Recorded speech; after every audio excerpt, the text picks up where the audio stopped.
গোলাম মাওলা রনি, এই যে শেখ হাসিনাকে বন্দি বিনিময় চুক্তির মাধ্যমে ফেরত দেয়া না দেয়া, এটা কি শুধু কি আইনের উপরেই নির্ভরশীল, যেটি আবু আলম শহীদ খান বলছিলেন যে চাওয়া মাত্রই ভারত দিয়ে দেবে, এই সম্ভাবনাটা আসলেই ক্ষীণ? সরকারকে খুশি করার জন্য যদি আমার বক্তব্য হয় তাহলে বলবো যে অবশ্যই ভারত দিতে বাধ্য, এবং ইনকলাব জিন্দাবাদ। যদি শেখ হাসিনাকে ফেরত দেওয়া না হয় খুব অচিরেই আমরা সীমান্ত পাড়ি দিয়ে দিল্লি দখল করে ফেলবো, এবং দিল্লি থেকে শেখ হাসিনাকে বাংলাদেশে এনে এমন দৃষ্টান্তমূলক শাস্তি দেব, কিয়ামত পর্যন্ত এই দেশের মানুষ বুঝবে ফ্যাসিবাদ কাকে বলে এবং কত প্রকার এবং কী কী। এটা হলো খুশি করার জন্য। আর আপনি যদি রিয়ালিটি চিন্তা করেন তাহলে দেখুন যে এই পৃথিবী কিভাবে চলছে। আমরা পৃথিবীর বাইরে কোনো ভৌগোলিক বাস্তবতা বিবর্জিত দেশ নই। গ্রামে জমিদারের বাড়ির পাশে যে দরিদ্র মানুষটি বসবাস করে তার স্বাধীনতা নিয়ে কিছুই বলার থাকে না। আজকের এই সভ্যতার যুগে যেখানে আপনি দেখুন ডোনাল্ড ট্রাম্প ক্ষমতা আসার সঙ্গে সঙ্গে তিনি একটা সাগরের নাম পরিবর্তন করে দিলেন, যেটার নাম ছিল মেক্সিকো উপসাগর। কানাডার মতো one of the largest country এবং রিচেস্ট কান্ট্রি, এবং ক্ষেত্র বিশেষে আমেরিকার চেয়ে যাদের পার ক্যাপিটা ইনকাম, তিনি বললেন যে কানাডাকে আমরা আমাদের অঙ্গরাজ্য বানিয়ে ফেলব। এবং কানাডার মতো x prime minister Justin Trudeau তিনি বললেন যে এটা যদি হয় ভালোই, ডোনাল্ড ট্রাম্প ঠিকই বলেছেন। এটার বাস্তবতাটা হলো যে আপনি কখনো অসম যুদ্ধ করতে পারেন না। Reality is that.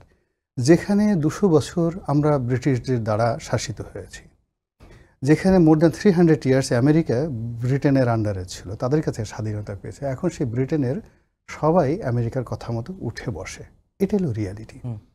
এখন ভারতের যে বর্তমান অবস্থা, one of the third largest economy in the world, military power, 5th largest military power in the world.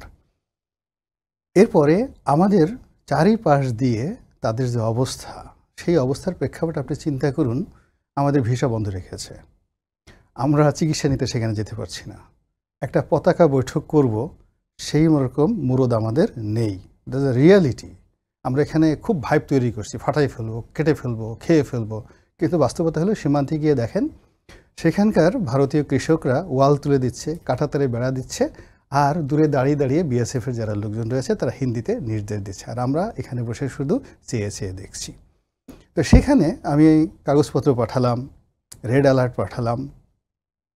এটা মূলত শেখ হাসিনার যে প্রত্যাবর্তন, সেই প্রত্যাবর্তনে যে চাপ সৃষ্টি হবে ভারতের, তার চাইতে এটা রিভার্স বুমেরাং হয়ে যাবে, সরকারের প্রতি চাপ বৃদ্ধি পাবে। এর কারণ হলো মানুষের মধ্যে সবচেয়ে বড় সমস্যা হলো আপনি যে কাউকে সঙ্গে ধোঁকাবাজি করেন, ঠকান, কাউকে বড় কিছু ফুলিয়ে ফাঁপিয়ে দেখান, বেলুন দেখান, ওটার ভার বহন করতে করতে যান চলে যায়।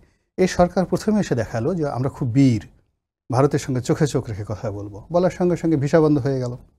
আচ্ছা, আমরা খুব বীর, আমরা ভারত থেকে কোনো কিছু আনবো না, আমরা চীনে এখন গিয়ে সেখানে চিকিৎসা করাবো, পাকিস্তানের সঙ্গে সরাসরি আমরা সেই বিমান যোগাযোগ চালু করবো, ইত্যাদি ইত্যাদি নানা রকম স্বপ্ন। এখন এই প্রতিটি স্বপ্ন এখন রীতিমতো দুঃস্বপ্নে কিন্তু পরিণত হয়েছে। আমরা বিকল্প, ভারতের বিকল্প একটা জিনিসও ট্রেড অ্যান্ড কমার্স থেকে শুরু করে মেডিকেল যে ট্যুরিজম, কোনোটাতে আমরা করতে পারিনি। তো না করতে পারার কারণে যারা ভুক্তভোগী, মানে যারা এই মেডিকেল ট্রিটমেন্ট, যেমন একজন লোক বলতেছিলেন যে খুব বিখ্যাত লোক, সরকারি সমর্থক, সে বলছে আমি কথা বলি কি করে, আমি বাংলাদেশে আমার এই চোখটা নষ্ট হয়ে গেছে অনেক আগে, এখন অনেক জায়গাতে আমি গিয়েছি, পরে ভারতের একটা হাসপাতাল এটা অ্যাসার্টেন করতে পেরেছে, এবং সেখানে গিয়ে 3 বছর পর পর আমাকে এটা চেক করে আসতে হয়। এখন আমার ডিউরেশন হয়ে গেছে, আমি যেতে পারছি না। এখন সেই লোক তো কোনো অবস্থাতেই হবে না। এখন যে আশ্বাসগুলো আপনি দিচ্ছেন জনগণকে এবং বলছেন, জনগণ কিন্তু সেটা আপনাকে বিশ্বাস করছে, এটা বিরাট অংশ। এখন এই সরকারের পেছনে তো একটা বিশাল জনসমর্থন আছে, বিশেষ করে তরুণদের একটা জনসমর্থন আছে, তারা খুব ইনোসেন্ট। তারা ডক্টর মোহাম্মদ ইউনূস, এই যে তার 86 বছর বয়স, সারা বিশ্ব নন্দিত একজন বিখ্যাত মানুষ, তার সঙ্গে সঙ্গে যারা পররাষ্ট্র সচিব আছেন, পররাষ্ট্র উপদেষ্টা আছেন, সবাইকে তারা বিশ্বাস করছে যে না, শেখ হাসিনাকে নিয়ে আসা হবে, যেদিন নিয়ে আসা হবে সেই দিন আমরা এয়ারপোর্টে অন্ততপক্ষে 10 লক্ষ লোক তার বিরুদ্ধে অ্যাঙ্গার প্রকাশ করব, যেভাবে আমরা 32 নম্বরে ভেঙে চুরমার করে দিয়েছি, ওই দিন আমরা দেখাই দেব যে 15 বছর তুমি আমাদেরকে কী করেছো। এই যে স্বপ্ন তারা দেখছে, যখন দেখা গেল 6 মাস পরে, 1 বছর পরে এই স্বপ্ন বাস্তবায়িত হচ্ছে না, তখন আলটিমেটলি এটা উল্টো তাদের উপর একটা চাপ প্রয়োগ করা হবে। এখানে বাস্তবতা হলো যে রাজনীতি অভ্যন্তরীণ আমাদের রাজনীতি বাংলাদেশে বিএনপি আওয়ামী লীগ জামাতের রাজনীতি একরকম, রাষ্ট্র ক্ষমতা চালানো অন্যরকম, আলাদা। আবার রাষ্ট্র ক্ষমতা দেশের মধ্যে চালানো একরকম, প্রতিবেশীর সঙ্গে সুসম্পর্ক রাখাটা অন্যরকম। আবার গ্লোবালি এখন আপনি ভারতের প্রতি চাপ প্রয়োগ করার মতো ক্ষমতা আমেরিকারও নেই। যেখানে জো বাইডেন সরকারের সঙ্গে তাদের দা কুমড়ার সম্পর্ক ছিল, এখন মিস্টার ডোনাল্ড ট্রাম্প তো তাদের খুব ঘনিষ্ঠ বন্ধু। তো সেই সম্পর্ক যখন দা কুমড়ার সম্পর্ক, তখন তারা আমেরিকান প্রশাসনকে বুড়ো আঙ্গুল দেখিয়ে রাশিয়া থেকে দ্বিধার্সে তেল আমদানি করেছে, কিচ্ছু করতে পারেনি।